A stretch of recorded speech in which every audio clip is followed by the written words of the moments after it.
Standing committee ఎన్నిక అభివృద్ధిని ఆకాంక్షించేటువంటి corporators అందరూ కూడా ఈసారి తప్పకుండా కూటమి బలపరిచినటువంటి అభ్యర్థులకు ఓటేయడానికి సిద్ధంగా ఉన్నారు.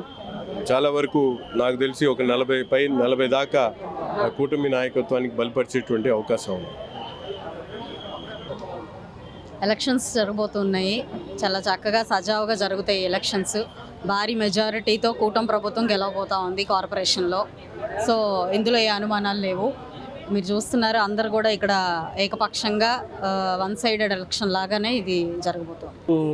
కూటమి ప్రభుత్వంలో గెలిచిన పార్టీలుగా ఉన్నారు. ఇవాళ రోజు దీంతో అంటే ఏంటంటే ఆ కూటమి ఏదైనా చేస్తుంది అంటే కూటమిగా ఉన్న మీరు కూడా అదర్ పార్టీస్ వాళ్ళ నుంచి ఏదైనా జరుగుతుందన్న ఆలోచనలో మీరు ఉన్నారు ఏమన్నా? అదర్ పార్టీలోంచి జరుగుతుంది అనేది మాకు అనవసరం అండి. మేము కూటమి ప్రభుత్వం ప్రజలు మంచి తీర్పు ఇచ్చారు, మాకు 164 సీట్లు ఇచ్చారు. ఎందుకు ఇచ్చారు? చంద్రబాబు గారి నాయకత్వం బాగుంటుంది, వారి పరిపాలన బాగుంటుంది అనే ఉద్దేశంతో గత 5 సంవత్సరాలు జరిగిన పరిపాలనతో ప్రజలు విసిగిపోయారు. అందుకోసమనే మమ్మల్ని ఆ విధంగా ఎన్నుకున్నారు.